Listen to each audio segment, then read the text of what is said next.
Kat Okey, okey, Malaysia ni okey. sibuk sedang berpolitik. Mereka sedang menjayakan satu perjumpaan G20. 20 Ya. negara-negara besar dunia sedang berkumpul di Bali, Indonesia.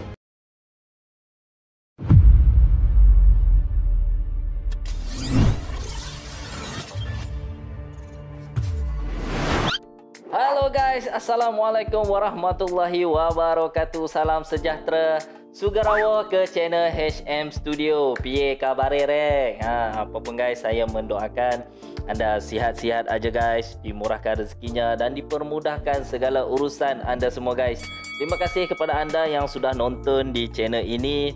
Pada anda yang baru aja singgah ke HM Studio, ayo dong bantu channel ini dengan subscribe HM Studio guys. Semoga channel ini makin berkembang lagi ya guys.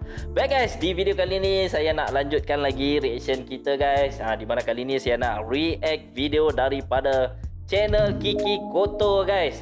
Jangan lupa berikan sokongan-dokongan anda dengan subscribe channel Kiki Koto. Dan judulnya di sini katanya, super bangga pembisnes Malaysia ajak negara mereka meniru kemajuan Indonesia yang tengah melejit. Katanya ada pembisnes daripada Malaysia yang ajak meniru kemajuan Indonesia yang katanya sedang melejit. Bagaimana ceritanya guys kali ni? Jom guys, sama-sama kita reaction bersama HM Studio. Apa kita berlama-lama lagi? Jom guys, kita simak dengan hitungan 3, 2 dan 1 guys.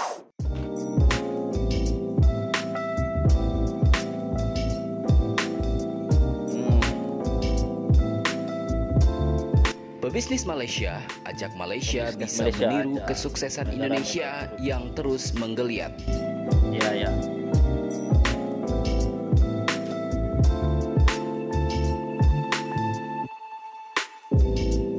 Indonesia baru saja selesai mengadakan KTT Puncak G20 yang dihadiri oleh G20. perwakilan 20 negara Bali. dengan kekuatan ekonomi terbesar di dunia. Sejumlah lembaga besar internasional dan beberapa negara tamu undangan khusus. Acara yang berhasil mencuri perhatian dunia karena banyak isu-isu besar yang dibahas serta peran kunci Indonesia dalam mempengaruhi penyelesaian isu-isu besar itu mengundang kekaguman dari banyak warga dunia tanpa terkecuali dari Malaysia. Pebisnis Malaysia Itu sangat isu yang mengagumi dibincang kemajuan di besar yang G20 dilakukan oleh Indonesia dalam 20 tahun terakhir. Hari demi hari, ekonomi Indonesia terus menunjukkan taringnya secepat Tiongkok dan India yang menunjukkan taringnya sebagai dua raja baru dunia. Indonesia pun tidak lama lagi pasti akan menyusul. Pebisnis yang merupakan warga asli Malaysia itu mengakui bahwa Indonesia sudah jauh meninggalkan Malaysia. Banyaknya pemimpin dunia yang hadir pasti menjadi momen bagi Indonesia untuk meningkatkan arus investasi masuk ke negara Indonesia, sehingga pembangunan ekonomi bisa berjalan lebih cepat. Dia mengatakan bahwa ketika Indonesia tengah disibukkan dengan pembangunan ekonomi yang gila-gilaan, negara mereka justru masih disibukkan dengan hal-hal sepele dan tetek bengek yang tidak penting seperti saling fitnah, saling mengkafirkan, saling mengumpat sesama warga Malaysia. Hanya karena perbedaan golongan, perbedaan pandangan politik, perbedaan agama, perbedaan suku, dan perbedaan-perbedaan lainnya. Bahkan, pebisnis Malaysia yang bernama Fairuz ini memuji demokrasi di Indonesia saat pemilihan presiden 2019 yang lalu ketika Pak Jokowi dan Pak Prabowo bersama-sama memaparkan program dan keunggulan mereka masing-masing untuk bisa memberikan pilihan paling baik kepada masyarakat tentang siapa pemimpin yang paling cocok dan paling disukai oleh masyarakat Indonesia untuk memajukan bangsa dan negara mereka. Apapun guys, kestabilan politik itu sangat penting bagi sesebuah negara. Jika politik tak stabil, habislah. Susahlah investor ataupun pelabur nak masuk untuk melabur. Semuanya berjalan smooth, semuanya berjalan dengan harus sangat matang. bijak memilih Dia pemimpin. membandingkan dengan di Malaysia bahwa mereka masih suka menonjolkan perbedaan partai, perbedaan bangsa, bahkan perbedaan agama. Pebisnis muda Malaysia ini sekali lagi mengingatkan kepada Malaysia bahwa jangan sampai lengah dan santai. Karena Indonesia itu adalah negara yang besar. Ketika sedikit saja Indonesia bergerak, maka ekonomi Indonesia akan melesat jauh meninggalkan Malaysia. Di Indonesia, waktu sekarang Brother ni, okey. Namanya Fairuz. Saya pernah jumpa ya video dia di TikTok ke di Facebook kalau tak salah sebelum PRU 15. Sekarang yang kat Malaysia ni sibuk sedang berpolitik. Mereka sedang menjayakan satu perjumpaan G20. 20 negara-negara besar dunia sedang berkumpul di Bali, Indonesia. Siapa yang ada? Perdana Menteri UK yang baru tu, Rishi Sunak, Modi, Perdana Menteri India, Joe Biden, Xi Jinping, wakil daripada Rusia, Putin tak datang, kan? Dan banyak lagi pemimpin-pemimpin dunia. Indonesia sedang melangkah jauh meninggalkan kita, guys. Aku yakin Indonesia akan gunakan platform ni dengan cara terbaik untuk mendapatkan investasi daripada negara-negara besar dunia ini, untuk melihat apa-apa jenis peluang yang terdapat di Indonesia. Tetapi kita di Malaysia, waktu Indonesia sedang sibuk sedang berbicara tentang masa depan mereka, ekonomi mereka, kita di Malaysia masih segar lagi fitnah menfitnah, kafir mengkafir, nak masukkan satu golongan ni ke dalam neraka hanya kerana perbezaan pandangan politik yang memang dibenarkan oleh perlembagaan kita.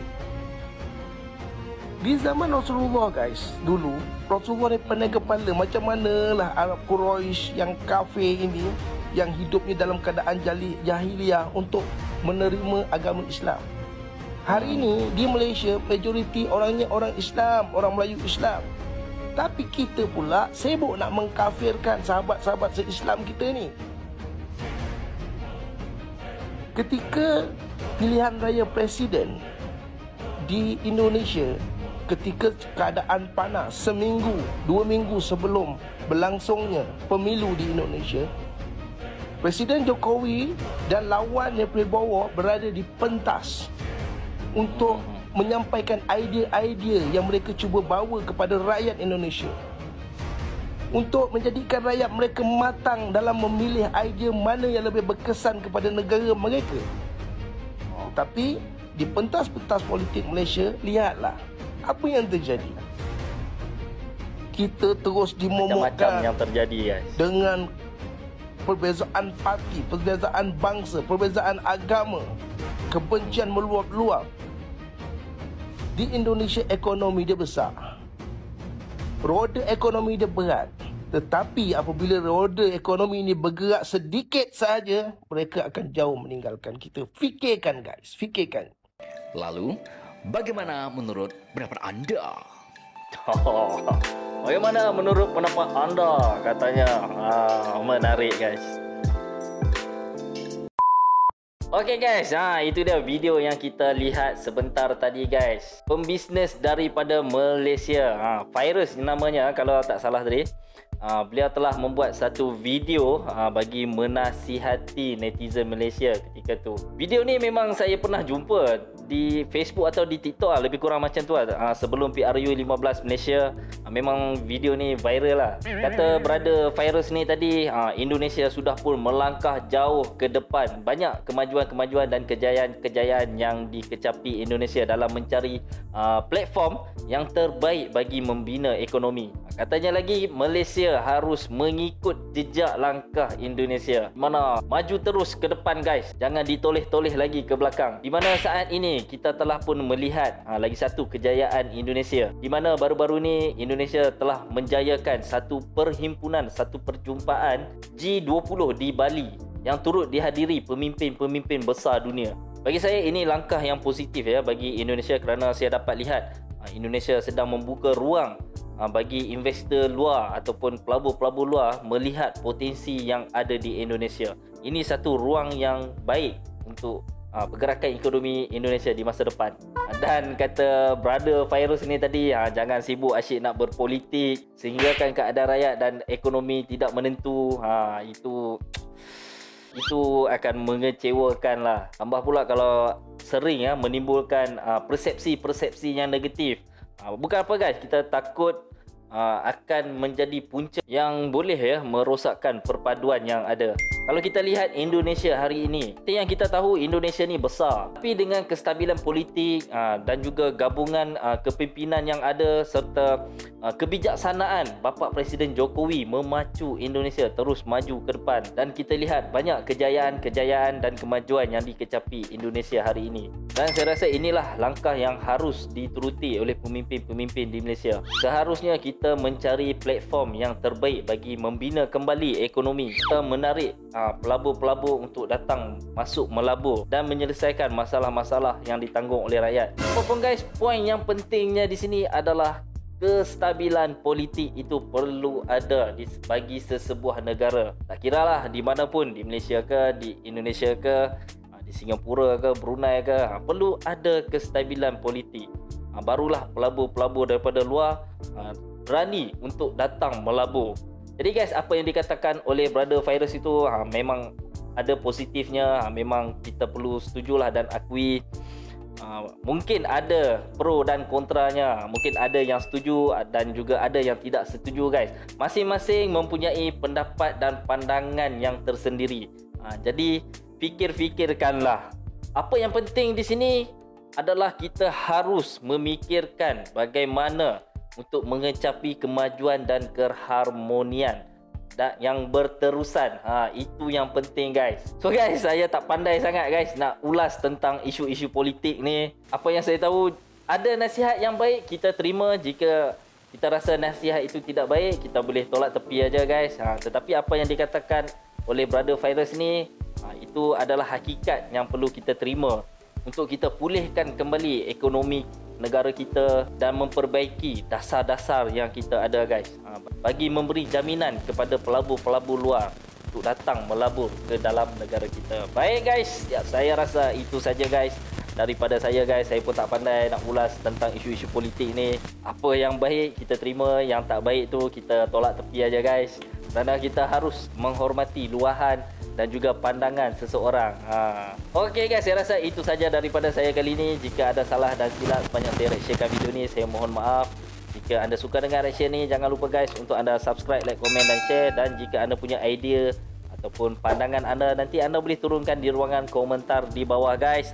Baik guys, jangan lupa untuk anda subscribe, like, komen dan share. Moga kita bertemu di next video yang akan datang. Apa-apa pun guys, kita ibarat seikat seperti sirih, serumpun seperti serai. Senyum selalu. Bye bye. Assalamualaikum.